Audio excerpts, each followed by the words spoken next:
Hi, everybody. Thanks for joining us today. I'm Jill Konrath, and most of you know me from my background in sales, which is what I've been doing for the last 2 decades. But most recently, I've made a big pivot into focusing on something that really matters to me. I feel like I'm just one of those millions of people in the middle of everything, and I'm not on either side, and I want to bring our country together. I can't understand why things don't get done that so many of us agree on. And so that's why I started What's Really Possible, to focus on how we can create a better future. And that's why I am so excited to have Tom Morris with us today, because that is exactly what he does or is doing. It's only part of what he does, but it's a big part in my opinion. Tom's background, he is a public philosopher. That's what he describes himself as right now, but he has been a professor at the University of Notre Dame for many years. He's the author of 30 books, some of which you may have heard of over the years, like Plato's Lemonade Stand, right? Socrates and Silicon Valley, and Aristotle, if Aristotle ran General Motors. But the one we're here to talk about today is this one, the Everyday Patriot. Oh, you've got one too, Tom. I'm so excited. Yes, the Everyday Patriot, how to be a great American now. And for those of you who are not Americans right now, let me just say that everything he's saying doesn't just apply to Americans. It applies to any citizen of every country. So that's kind of the grounding that I want you to know. So with that, I'm going to start out by asking Tom a question that I think is a good way to start. What is the genesis of this book? How did it get started, Tom? Well, this is probably the most unexpected book I've ever written. A lot of my books have been unexpected, though. Somebody will ask me a question. Hey, can you come and talk to our company about change? Can you come to talk to our company about success? Yeah. And I'll say, okay. And before you know it, I've got a book. But this one, the famous television producer, Norman Lear, All in the Family, Sanford and Sons and Jeffersons, movies like The Princess Bride. I've known him since I was 39 and he was 69. We've been friends, and he called me one day out of the blue and said, hey, I just bought a copy of the Declaration of Independence for $8 million. And I said, Norman, you overpaid, buddy. I got mine for $4.95 at Barnes & Noble. And he said, no, listen, a guy at a yard sale bought a painting. He just wanted the frame for something he had at home. He started taking it apart, and there in the back, hidden away, was an original printing of the Declaration of Independence, July 4th, 1776, one of 200 copies printed to be taken throughout the colonies and read aloud in public places so people would know what was going on. And he said, I want to send it on a road trip around America. Could you write something about the values of the Declaration of Independence, about our nation's birth certificate, about why we have a United States of America? Mm-hmm. And I said, yeah, absolutely. Let me get on it. That was the origin and the beginnings of this book. And it's been one of the great adventures of my life. A great adventure. Why do you call it a great adventure? That's interesting. I hadn't read the Declaration of Independence since I was a kid in school, right? Okay. I think that's true of so many people.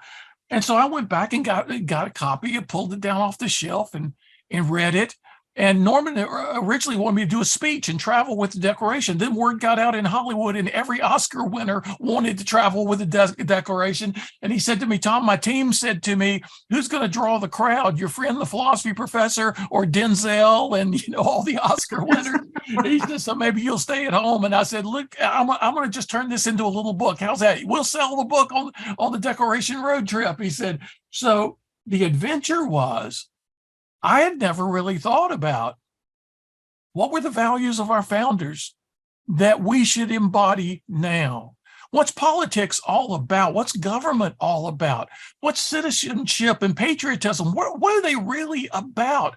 And Jill, nobody was talking about these things. And so I had to kind of deep dive into the history of our nation, the ideas that gave birth to our nation. And the adventure was that I learned something new every day. And for some remarkable reason, I was able to put all the main ideas into this really small book of about 130 pages. And since the book came out, people have been saying, thank you for writing this book. Thank you that it's a short book, because I was able to read it on an airplane the other day. And now I've already bought, 50 copies for my friends. Yeah. And I know they'll have time to read it because it's jam-packed with ideas. That adventure led to these ideas. So in that adventure, what popped out at you most when you were first reading it? You said you had to read the Declaration of Independence, the Constitution. Yeah. What Well, jumped? you don't get very far into the Declaration of Independence before you get this phrase, life, liberty, and the pursuit of happiness. Yeah. And you think, well, wait a minute, this is like one of the major political documents of all time. Mm-hmm. In the Magna Carta, were they talking about being happy? Here are the founders secretly in Philadelphia, and they could be executed for treason against the crown. And they're talking about pursuing happiness. Do we have time for that? Is in a world in which so many people seem so unhappy, people seem miserable, people seem worried and threatened and anxious, and the founders were concerned about happiness at a time of great tumult for them, when there was great danger lurking on the horizon for what they were trying to do. And they wanted to make time, not just for life, not just for liberty, but for the pursuit of happiness. And a friend actually told me that in their time, the pursuit of didn't necessarily mean seeking for, trying to find. It could mean the practice of happiness. Life, liberty, and the practice of happiness. Right away, I started making connections with Aristotle. The founders were very philosophical souls. They had read the history of world philosophy on these ideas that they were talking about. And when you start unlocking those doors, you get some really interesting results. So what did Aristotle have to say? That happiness was a practice, or what? Well, Aristotle said some pretty interesting things. I mean, the Greek word for happiness was eudaimonia, and it can be translated as happiness or well-being. It doesn't mean giddiness. It doesn't mean having a smile on your face all the time. It has subjective and objective aspects. The subjective aspect is contentment, an ability to accept things as being what they are and not being balled up in negative emotions, bitterness and resentment and anger and hatred that we see so much in modern politics. So I was going to say, it sounds familiar. Right? And way too familiar. You have to shed all that. That's an itchy jacket you need to take off. Yeah. And so part of happiness is contentment, a measure of contentment. Part of happiness is a measure of fulfillment, which is the progressive realization of our potential as human beings. Is your work fulfilling? Or your relationships fulfilling? Do they help you become who you best are, your best self? So there's a little bit of contentment, there's a little bit of fulfillment, and there's a little bit of enjoyment, which I define as pleasure and love. Do you take pleasure in what you're doing? The founders wanted to create a system, a country, an environment in which we could live, be free, and practice contentment, fulfillment, enjoyment. That's a lot. I was in the New York City Battery Park Ritz-Carlton once with the advisory board for one of the world's big tech companies. And these were guys this was an advisory board for the Americas. So it was just North America, Central America, South America. I had just spoken in London for their advisory board for the rest of the world, Asia, Africa, Middle East. And so I was sitting with a bunch of C-suite officers in this beautiful room with floor-to-ceiling windows overlooking the Statue of Liberty, gleaming in the morning sunlight.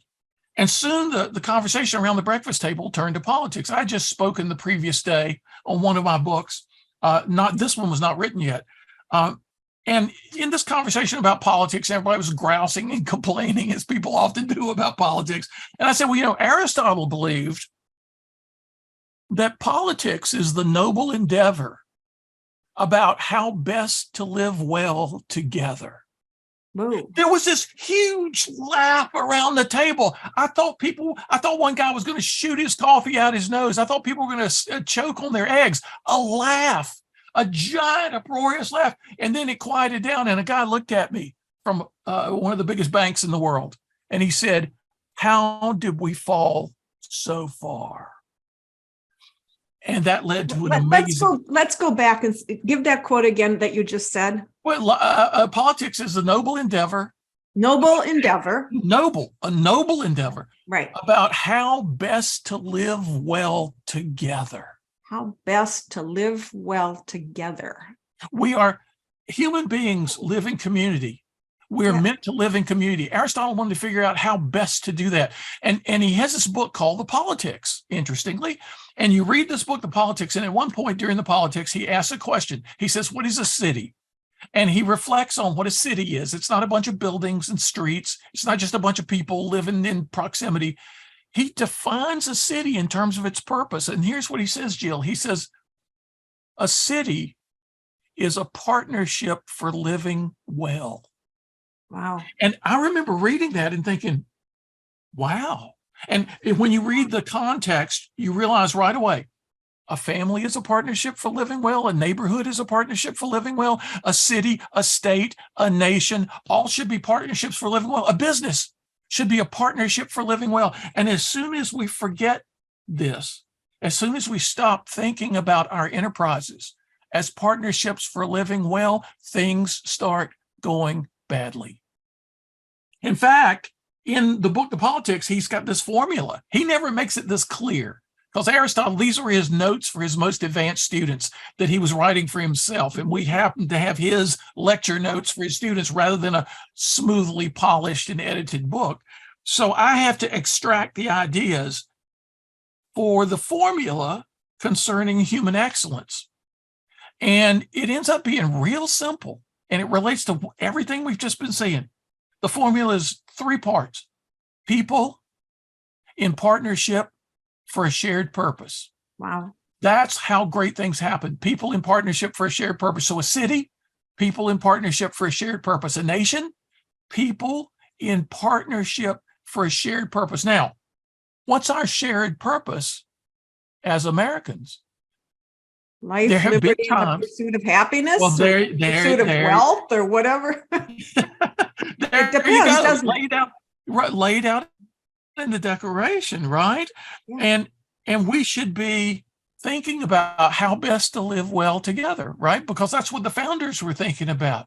Yeah. It wasn't a good setup with the king, across the ocean telling us what to do over here. We needed to be in charge of our own affairs so that we, and every business has learned this lesson, if they're any good, a long time ago, or they're trying to learn it. Let the people on the ground tell you what's going on. Listen to the people who have, or first line folks who have contact with the customers or the suppliers. Listen to them. They know what's going on.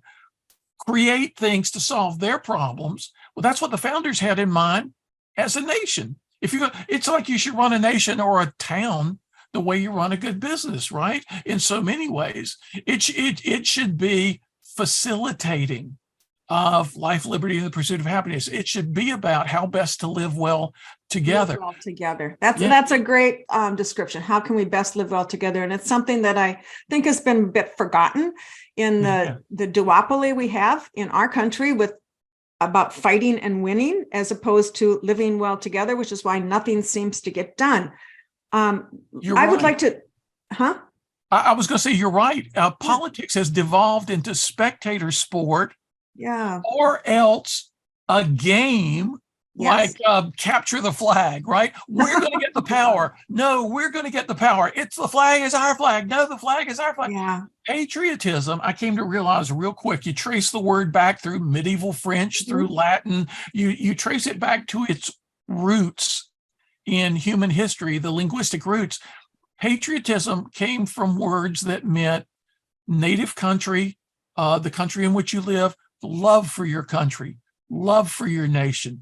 And it had nothing to do with adversarialism, with militarism, with us against them, had nothing to do with fear of the foreigner. It had nothing to do with any of that. It was about, well, my best image is it's about planting and growing a beautiful garden, to love your country. Now, remember, the early Americans were mostly people living on the land. They were small farmers. And that was kind of Jefferson's ideal of a nation of small farmers, growing their gardens, making their gardens beautiful and bountiful. For what reason? For the good of others as well as themselves.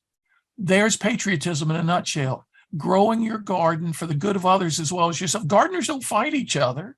I mean, if you like potatoes and I like tomatoes, well, you grow your crop and make it beautiful and share it with me, and I'll do the same.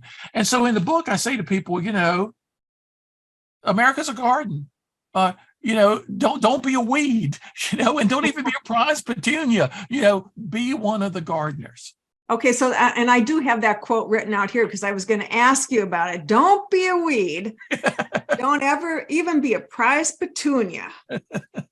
As you say, it's a garden of possibilities in the book. What should we really be? I mean, if we take it out of the garden and we look at this country that we've got, and we look at whatever country we're living in, and we've got these people fighting for power and control. All the world. What can we do in our little garden to be, to make a difference?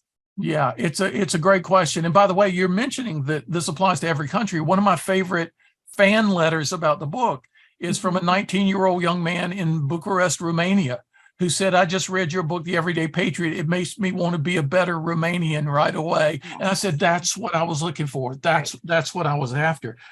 And it's funny because, George Washington was worried about there being political parties because he was worried that people would affiliate with the party more than they did the nation. And he was right then, too. I mean, if you take a look at it, I mean, people have a tribe that they want to belong to. And that's right. It's your tribe and the other tribe is not good. I know. And they think they're making their tribe stronger by being adversarial, by being critical of other tribes. But when you understand the philosophy behind human flourishing, you understand that when you cut your tribe off from another tribe, you don't make it stronger, you make it weaker. And your question about how we get beyond this adversarial mindset is such a great question. So I was reading, when I turned 50, about 55, long ago, I realized I had not read a lot of great world literature. I was a philosopher focused on reading philosophy, but other stuff like great novels, great poetry, I didn't read that kind of stuff. I had never been interested. But I had seen a bunch of magazine articles where great writers, living writers, were asked, what's the greatest novel ever written? And a bunch of them said Don Quixote. And maybe that was universal. They all said it. Really? So a new translation had just come out, 900 and some pages. Yeah. A reason I had never read it. But I went and bought it. I have that translation. I went and bought it and I read it. And I said to my wife, okay, I haven't read many novels, so I'm not in a position to know these guys were right, that this is the greatest novel ever written, but I get it. I see why they said that. And so then I read Moby Dick, and then I kept reading. Well, the Iliad and the Odyssey from ancient Greece, I had been force-fed in school, like everybody, a little bit of each. But I went back, I think it was 3 years ago during the pandemic. Went back in 1 year, I reread the Odyssey 4 times through cover to cover. It's almost as big as Don Quixote. And I reread the Iliad twice. So between the Iliad and the Odyssey, that's 6 readings. And I finally understood those 2 books for the first time in my life. Having heard about the Iliad and the Odyssey, even having read them in school, I didn't understand them. Okay, so what did you learn from, how does that apply to today? What went boom for you? 2 big things. The Odyssey is Odysseus trying to get home after the Trojan War. He's fought the Trojan War for 10 years. He's trying to get home. That takes another 10 years. He's up against every obstacle, adversity imaginable, and he somehow gets through them all because of one thing, his strong sense of purpose.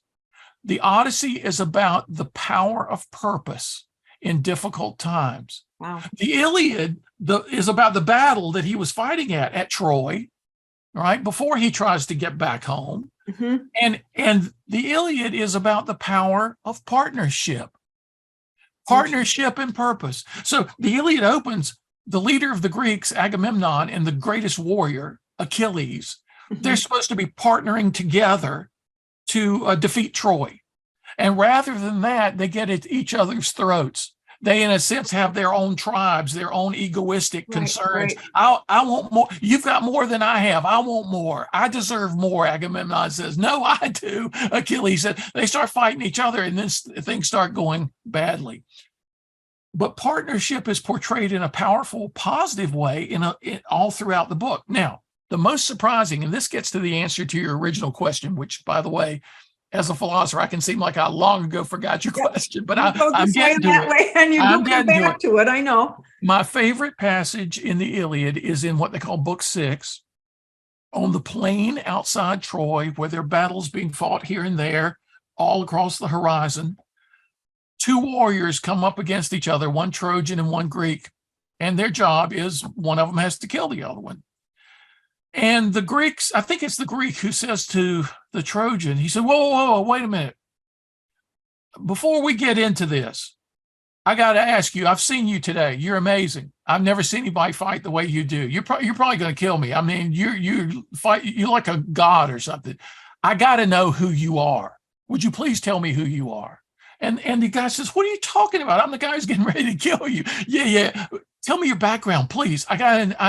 Who's your father? Where'd you come from? What brought you here? And finally, the guy says, all right. Well, my father was so-and-so. My grandfather was so-and-so. He lived in such and such. Whoa. Your grandfather was who? He gives the name of his grandfather. And the Greek says, my grandfather and your grandfather were best friends. And he says, what? My grandfather visited your grandfather. Your grandfather hosted my grandfather and was wonderful. And I grew up hearing stories about your grandfather. Look. We cannot fight each other. We've got too much in common.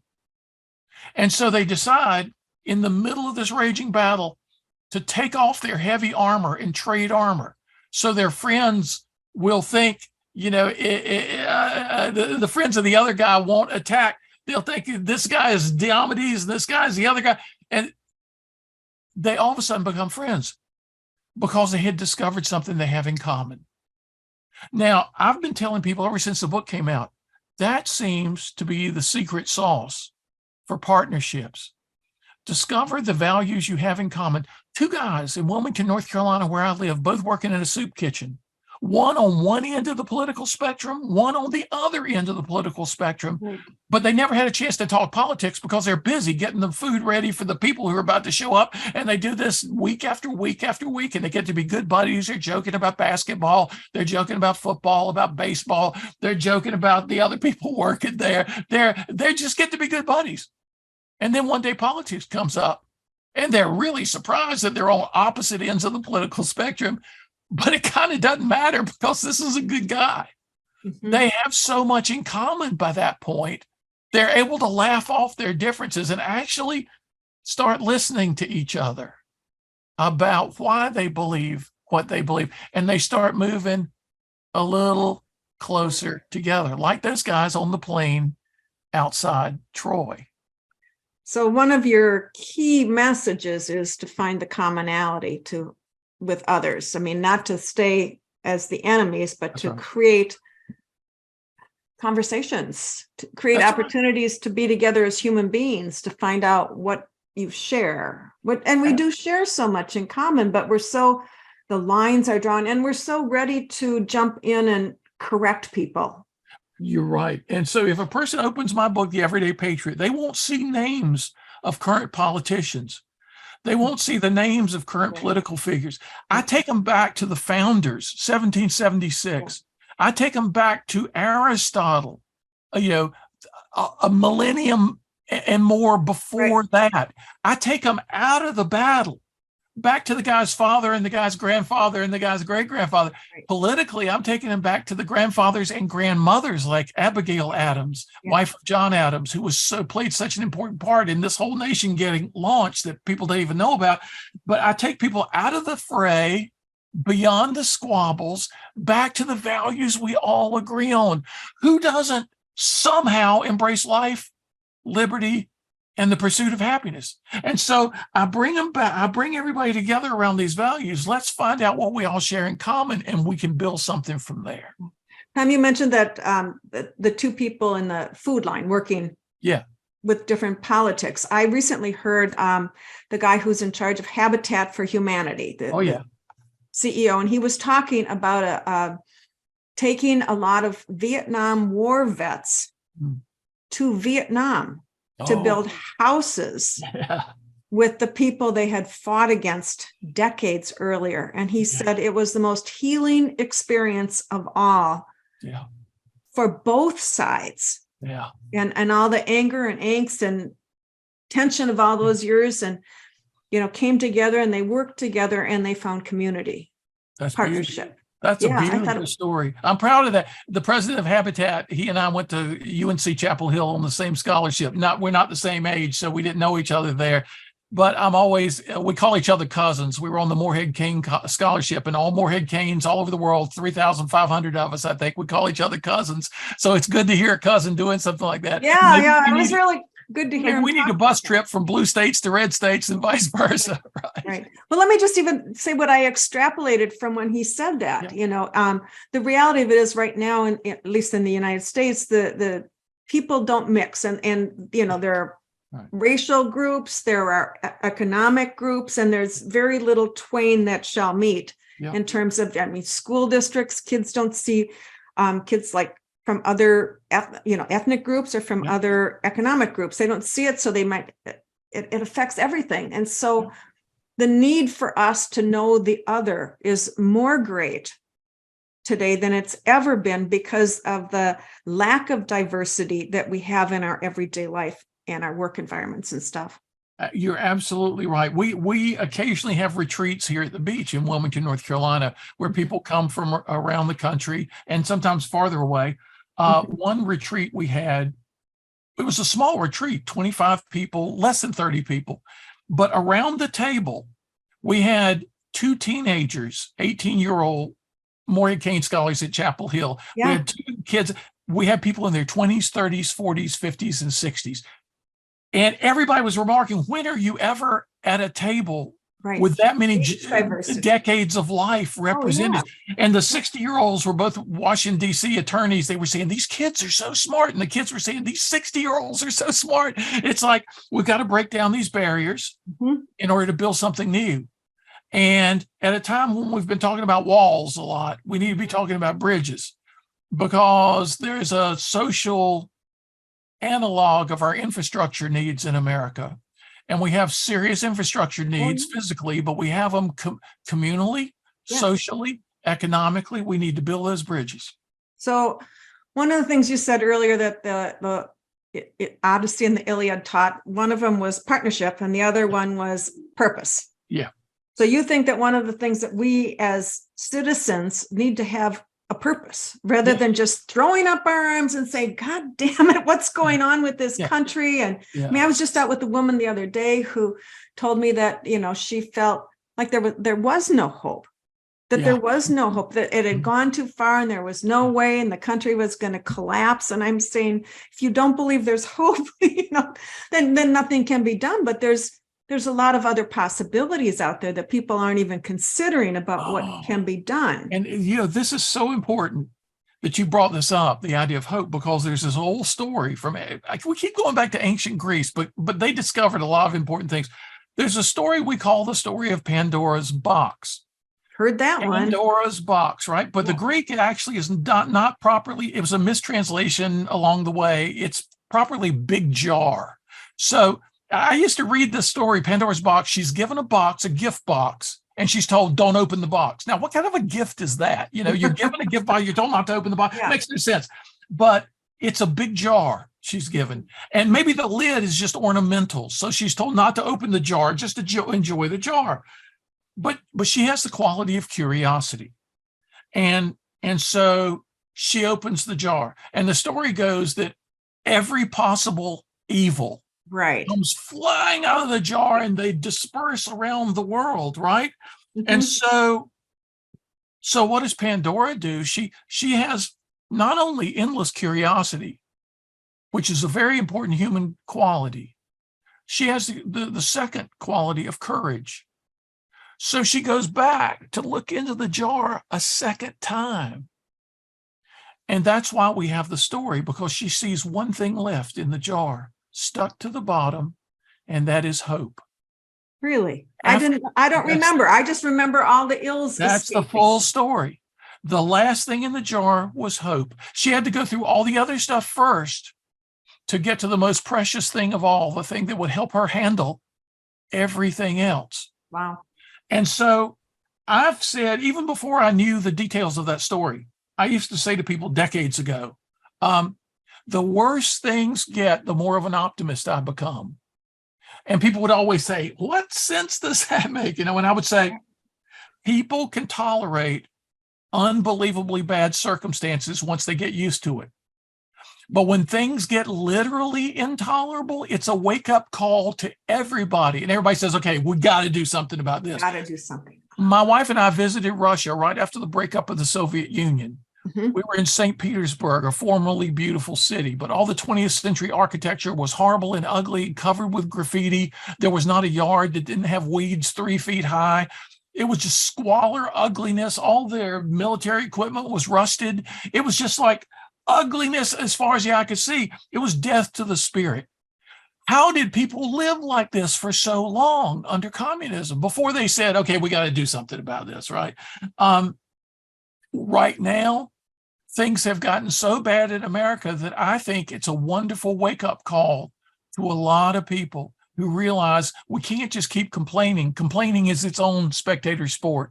Right. We got to start doing something. And so that's why I wrote this book, The Everyday Patriot, because it surprises people to learn the book is about doing something. The small things that we can do where we are every day. In the sales field, and I'm saying this because a lot of people come from my newsletter list. In the sales field, we were told that hope is not a strategy. Right. Hope is not a strategy. That's right. A very famous on hope.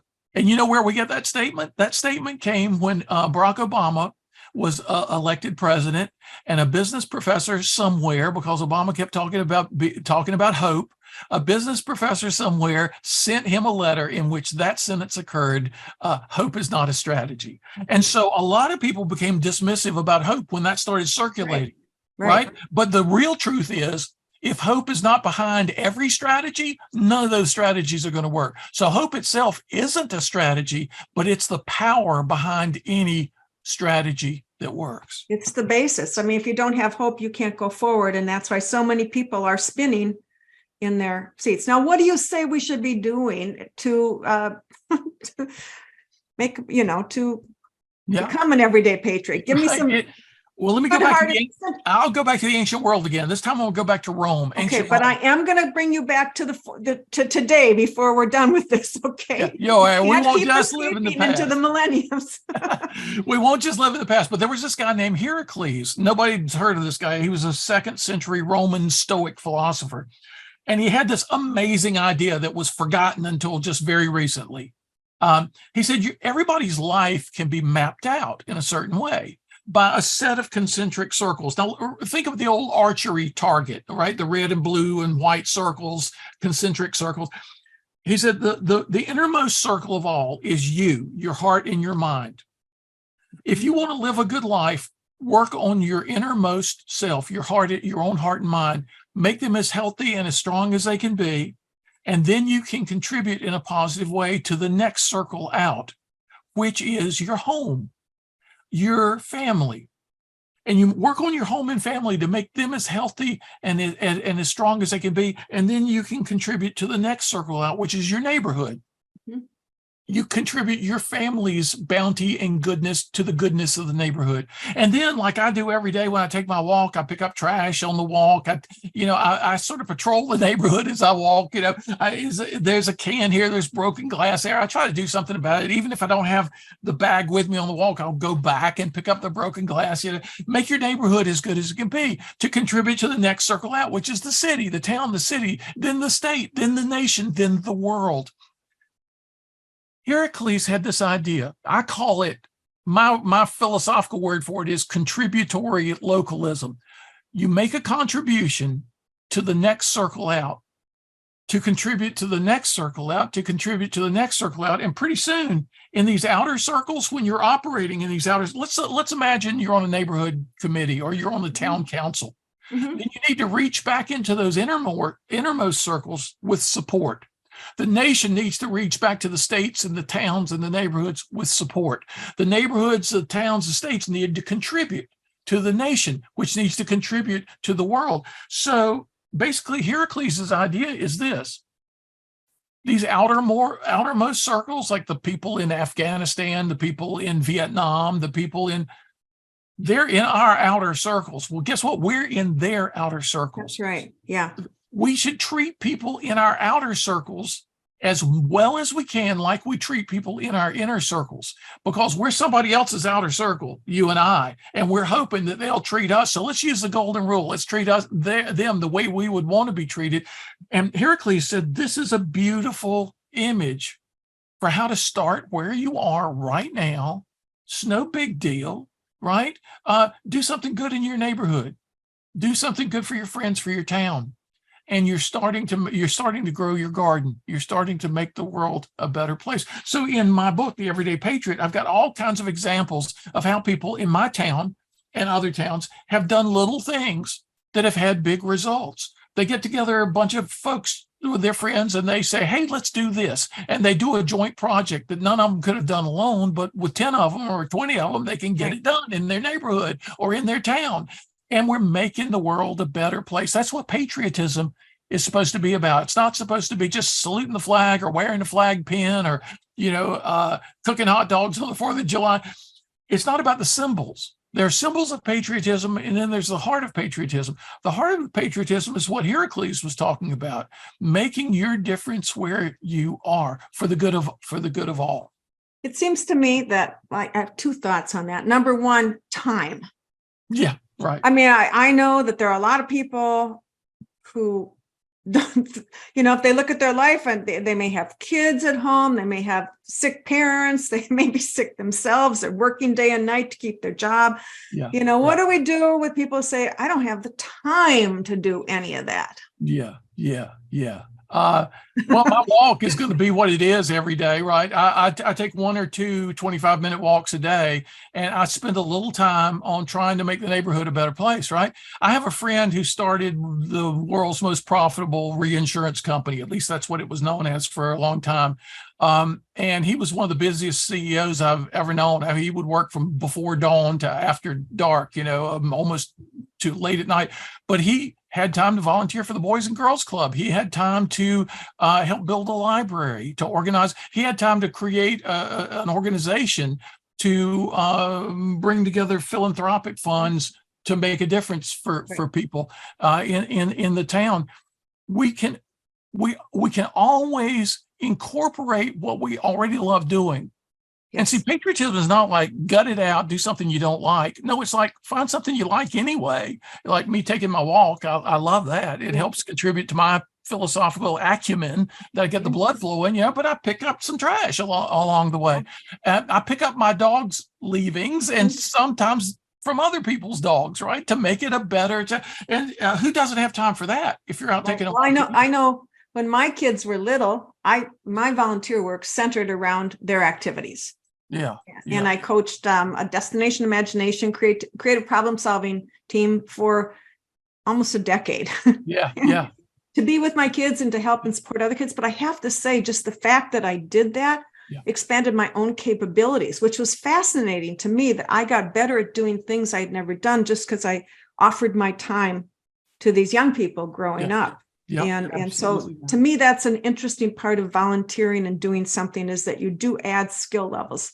And the other thing I appreciate is people have different things that they love to do, and that they're really good at. And I can tell you, I mean, there are some things I like totally suck at. You don't want to ask me to organize an event. Man, right. All those I'm the same way. And don't ask me to cook a fancy dinner. I can't do that either. But some people, that's what they do. I mean, it's their passion and that they love. As soon as you say this, Jill, you and I, are we twins separated at birth here? Because forget it with me organizing something. Forget it with me with the cooking of good meals. I know. But I do think people need to stop and think about, what it is that they have that they can contribute. And I would like you to go back and talk a little bit more about purpose, because I think that's important too. And so many people just are so frustrated they can't see the purpose in anything. Right. Well, that whole Aristotle's whole idea on how best to live well together, there's a purpose for government. There's a purpose for politics. How best to live well together. We're going to figure that out. We're going to implement it. We're going to try to make it work. And I know we're saving our questions for the end, but the Q&A just popped up on my side of my screen here. And the first person asked, and put it like this, let me read exactly the way it is. So, no people of color have a voice in your book?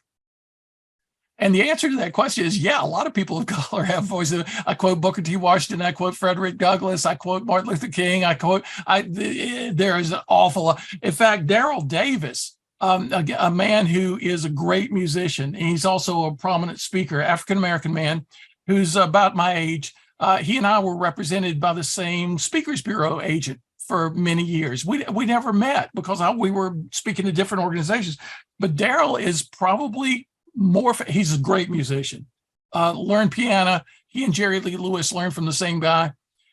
He's probably recruited more than, I think the number now is, I've heard different numbers, 200 to 400 people out of racist organizations, militant racist organizations, Wow. out of the Klan. And he does it the way those two guys outside Troy did it. He finds common ground, believe it or not. How come you guys hate me? You don't even know me. What are your values? Why are you in this organization? They've given him their robes. One guy who was the head of the Ku Klux Klan in Virginia or Maryland, it was one or the other. He didn't want to talk to Daryl, but Daryl wanted to talk to him. And the conversation, because Daryl wanted to understand and to see if there was some common ground. So not only does the guy leave the Klan, now this is the Grand Wizard or whatever, not only does he leave the Klan and give Daryl his robes, when he gets married, his fiance's father is too infirm to walk her down the aisle. He asks Daryl to walk his bride down the aisle. This is a man who could have just been bitter and resentful toward these white supremacists. But instead of that, he was like the Greek on the plains of Troy. He wanted to know these people and figure out why they dislike a person like him that they didn't even know. And he genuinely asked real questions, not defensive questions, not aggressive questions, understanding questions. The result of which it was these people felt like they were being respected and listened to as human beings. And all of a sudden they became human beings. They shed all the stuff that was getting in the way of their genuine humanness. And so, yeah, I talk about Daryl in the book. There are a lot of great African Americans in the book and people of other races and ethnicities who have given America its best guiding ideals from the oppressions they experienced where they were. Like Gandhi, for example. No surprise, for Gandhi to be quoted. Yeah. But Gandhi sounds like Heracles. It sounds like Gandhi and Heracles knew each other. And so I have quotes all through the book. When you take some of these quotes out and reflect on them and their relevance to your own life, you all of a sudden start to wake up like, oh, I can do that. Oh, I may not be Daryl Davis, but I can approach my sister-in-law more respectfully about things we have in common. There's a story, I didn't put it into the book because I came across it too late, but it was about a lobbyist for a certain kind of cause and a senator on the other side of the political divide from that cause. And they hated each other. The lobbyist assistant said, look, don't ever get one-on-one with the senator because you'll punch him out or something and we'll alienate a bunch of people.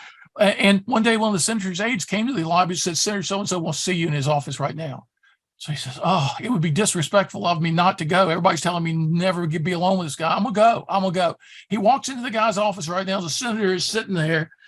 The lobbyist sees a picture of the senator's family off to the side, a framed picture. He says, that's a great picture. Is that your family? And the senator said, yes.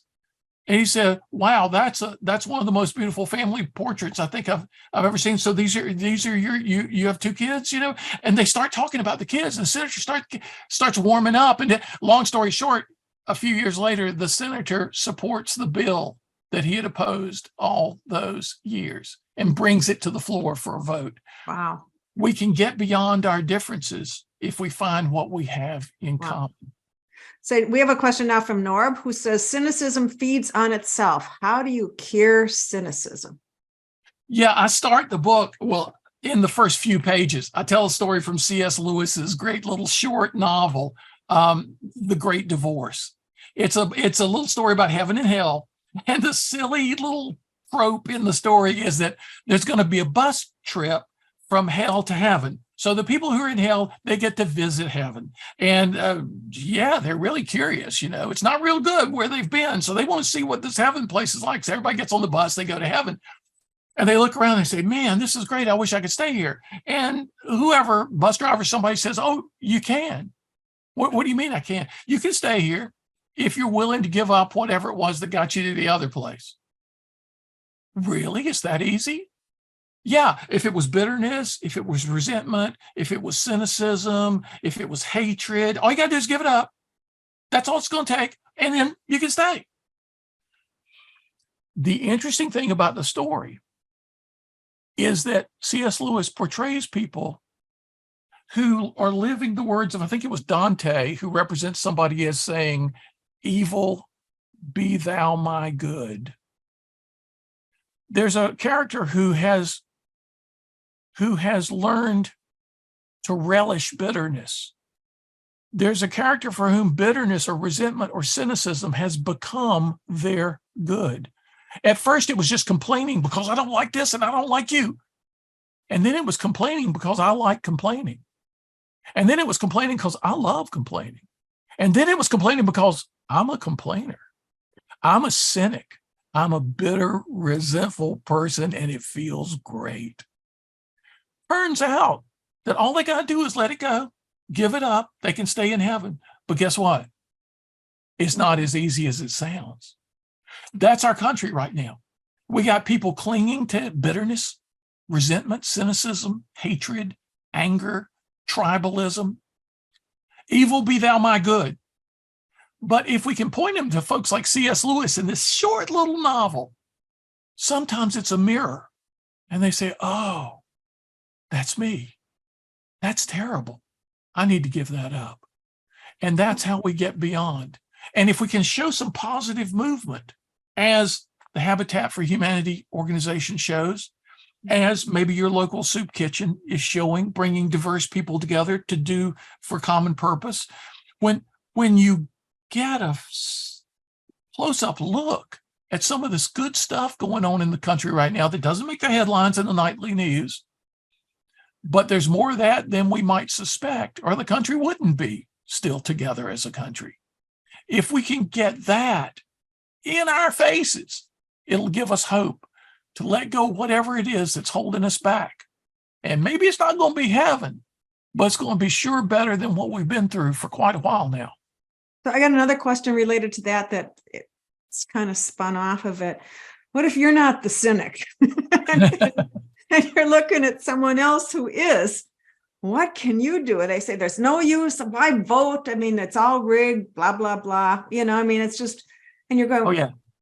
I mean, that's how so many people are right now in terms of why even bother? My work doesn't make a difference. Right. I mean, that's how do you cure that?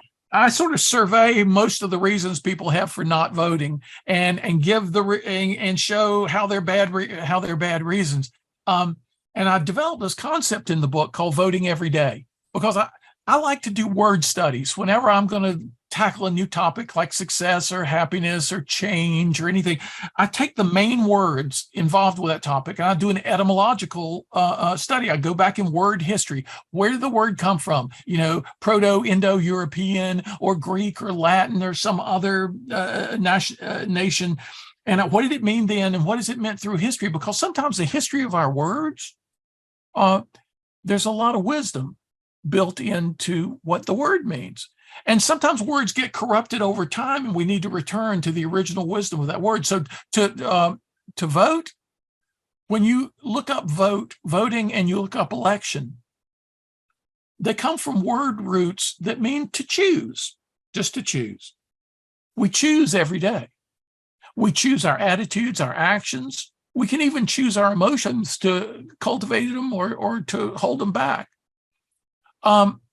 What are we choosing every day? The concept in the book is voting every day. When you vote every day with your time, your attention, your action to try to make the world a little bit better. And I bought a book a few years ago just based on the title called Perfecting a Piece of the World. The world's never going to get perfect. Neither is the country, but maybe I can perfect a piece of it, right? And if we're all working on that, it's almost like the ancient art of quilting. I want to contribute my best square to the quilt. I'm not going to do the whole quilt, but I'm going to do the best square I possibly can and offer to sew that into the quilt. So the cynics out there, the people who are negative about our process and all this, well, sometimes if they come across ideas like those in C.S. Lewis's book, The Great Divorce, or they come across ideas like those in my book, it kind of reignites the tiny, tiny, tiny little flicker of hope that's still hidden away in their hearts. And then that, once given some air, can grow. Now, my wife said, while I was doing this, my wife was a little bit cynical about the project herself because she was realistic. You're not going to convince. There's an awful lot of people you're not going to convince with your book. I said, yeah, I know, absolutely. I won't even try. Mm-hmm. All I want is to give hope to the people who will listen, who have a little bit of an open mind. I don't ask for a lot. And since this book has come out, people on opposite ends of the political spectrum have written me emails saying how much they love this little book, The Everyday Patriot. In fact, one guy, a mutual acquaintance, told me to send the book to this guy. He's a fairly well-known, he owns the newspaper. And I said, okay. So I sent the book to him. And another friend who knows us both says, well, who have you sent your early copies to? I said, well, blah, blah, blah, blah, blah. Said this guy who runs this newspaper. Oh, no, you sent it to him. He's so far removed from you politically. He's on the opposite end. He's as far removed from everybody as, oh, God, good luck with that guy. Well, that guy not only wrote me an email that he loved the book, he asked me to write a guest op-ed for his paper about the ideas of the book. So let's don't prejudge people. People can come across as curmudgeonly. People can come across as cynical, as dyed-in-the-wool, as impossible to reach. I don't guess a Grand Wizard of the Ku Klux Klan looks like he's open to new ideas. Daryl doesn't care. We should give people more credit than they show us they deserve, because deep down, we're all human beings. Wow. Now, I'm going to say, if anybody else has a last question, it's time to ask it right now, because we'll be closing up in just a few minutes. Tom, let me ask you if there's anything you would like to talk about. I want to ask you this question that somebody has asked.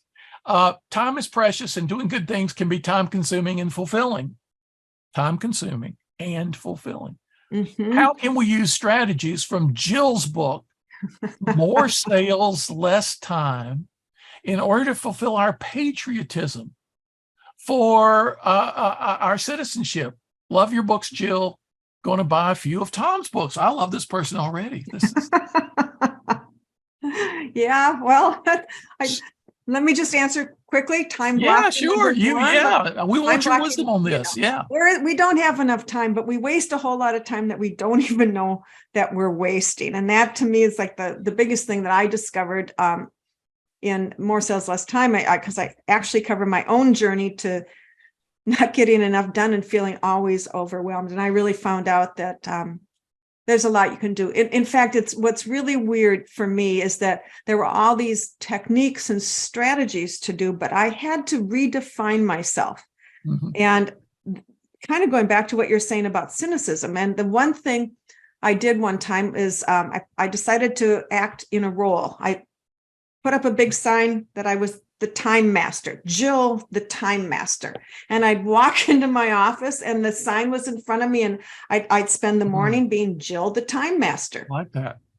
But it wasn't me who was doing it at first. It was me pretending to do it. And it really worked to actually assume that, that part of somebody who had good control of their life. Jill, you're a genius. You're a genius, Jill. No wonder people love your book. You're a genius because these new books that have just been coming out recently on habits, like the book Atomic Habits and all this, right? So I was never a reliable flosser. Okay. See, I had nice teeth and everything, but I was never a reliable. No, dentists would always say, your teeth look so good. You don't floss regularly. And my wife was a dental hygienist, believe it or not. But we won't tell her. I read Atomic Habits when it came out, and I started saying to myself, I'm a flosser. I floss. Yeah. It's like Jill, the time master. I'm Jill, the time master. Make it a matter of your personal identity, just Yes. rather than something you want to do. Yes. Call yourself that. All of a sudden you feel an extra desire to do it and an extra desire not to not do it. That's important. Oh, a question just popped up. I hope you put this interview up on YouTube ASAP. I have thousands of people I'd like to share it with. Now, that's a comment I like. I also hope you can find a way to get on so many other shows. I think many hosts on MSNBC would appreciate this message. This is the message we need to hear today. Jill, you're the person who said it was your idea that we do this because, well, you're not just a time master, you're a citizenship and patriotism master too, apparently, because you recognize. No, I'm becoming. There you go. It's like people have asked me, what are my goals in doing this? And it's like, well, I don't know exactly what my goals are. I want to spark people and get them engaged, but secondarily, it has to be done. I can't not do this. It's wrong for me to sit back and, talk about how to write an email subject line right now to get somebody to open it when I feel that I have a greater calling in this world. So, right. You're absolutely right. And somebody says, I see here in the Q&A, as we seek to engage people in groups whose perspectives are so different from ours, how do we do it empathetically rather than just as a journalist or worse yet, as a critic? I was writing a book for 20 years and I just finished recently. During the pandemic, which was a terrible thing, but a lot of us got big projects finished for the first time. One book of mine that took 30 years, one that took 20 years, both finished during the pandemic, right? and the book that I'm talking about now is based on Mary Shelley's novel, Frankenstein. It's a study of why smart people do stupid things. Victor Frankenstein was a brilliant man who set a clear goal, did everything the success people tell you to do in support of a goal, and he achieved his goal, thereby launching into the world a monster he couldn't control. Now, how is that as a metaphor for American politics? How is that as a metaphor for social media? How is that as a potential troubling metaphor for artificial intelligence? So here we have something, the pandemic, very bad. It let me do something very good, finish this book. Here we have Victor Frankenstein doing something very good, setting goals, supporting those goals, being consistent with the goals. And it turns out was something very bad, a monster he lets loose on the world. Right. Zuckerberg never sat around his dorm room and asked himself, how can I destroy democracy around the world? He sat around his dorm room and said, how can I get more popular? I know I'll put people's pictures on, and we'll call it Facebook, the Book of Faces. And so when we go to talk to somebody who we kind of want to hold our noses, their views are so different from ours. But we got to remember, Victor Frankenstein did not want to create a monster that would kill everybody he loved. Zuckerberg didn't want to create something that would destroy or trouble democracy around the world. So many people who've done so many wrong things only had good intentions in mind, but they went wrong. So we can find, when we approach somebody from a very different perspective, we're probably going to find a little spark of that good stuff in them. Yeah. And maybe we can help them see how to avoid the bad stuff. Okay. That's empathy at its best. Okay. I got another question. How do you respond to the notion that choice is only an option for privilege? This is from Donald. Oh, right. Choice is only for the privileged who have that. I profiled a guy in my book, If Aristotle Ran General Motors. He was the janitor in the faculty office building for the humanities at Notre Dame. He was the only man in a building of 300 PhDs. He was the only man who was a high school dropout. And he pretty much had nothing except his ability to choose. Viktor Frankl's famous book, Man's Search for Meaning. Viktor Frankl was in a concentration camp in the Second World War. He said, they can take everything from you except your ability to choose. And this man, Weldon Jeffries, he called himself Brother Jeff. He would have read the New York Times before I got to work in the morning. I got to work pretty early. And he said, Brother Tom, how are you doing today? And we'd start a conversation. If I wanted my day to go well, I better go find Brother Jeff in that building. He could be vacuuming. He could be washing a window. We'd have a 10-minute conversation, a 5-minute conversation that would make my day. When any of those 300 PhDs had marital trouble, problems with the kids, a career disappointment that was heartbreaking, they would go talk to the one man in the building who seemed to have nothing, but he had everything. He had a spirit. His job was not just to clean the floors, wash the windows. His job was to be a curator of souls. His job was to create conditions in which greatness can flourish. And we can all choose to do that, regardless of the hardships we face. I've known so many people who, with so little it seemed to offer, were able to make such a huge difference in the lives of others. Okay, I'm going to do a couple quickies. And then we have to sign off because our hour is up, but we got a couple quickies left. What's your opinion about money and becoming rich? Today's society calls you a failure if you die poor. Today's society is pretty wrong about a lot of things, and that's one of them. What do you think, Jill?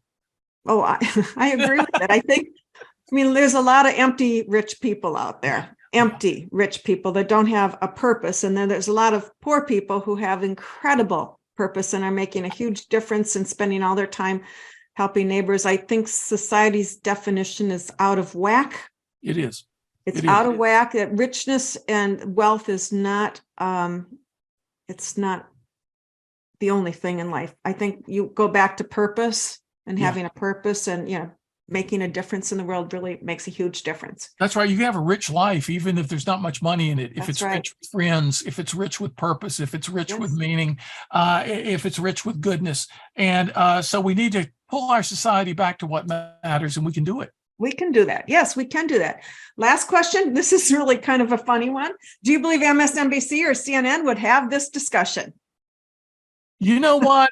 I have enough hope in my heart. I think we're at the bottom of Pandora's big jar, and I think it's about time for that, don't you? I think absolutely. I think it's totally about time because I mean, again, I go back to there's so many things that we agree on, and why are we stuck? We're stuck because the system keeps us stuck, and there's reinforcements in the system to keep us stuck, but we need to take our action as citizens of the world, of our communities, and do something to change things. Absolutely right. And if people have questions that we didn't get to, you can email me through Tom V as in Victor Morris at AOL.com, my oldest living email address, or tomvmorris.com, my website. You can email Jill. We're happy to answer your questions tomorrow, the next day. This is not just a one and done. We want to be your partners for wisdom as time passes. Share with us your stories, share with us your questions. You'll make us better thinkers, and maybe we can help you as well. Exactly. I'm going to close with a comment from Marcy. She says, healing is possible now. Thank you for inspiring us. So thank you, Tom Morris, for inspiring us. It's been wonderful. And thank you all for joining us today. I hope you enjoyed it as much as I did. Me too. Yeah. Bye, everyone. Bye.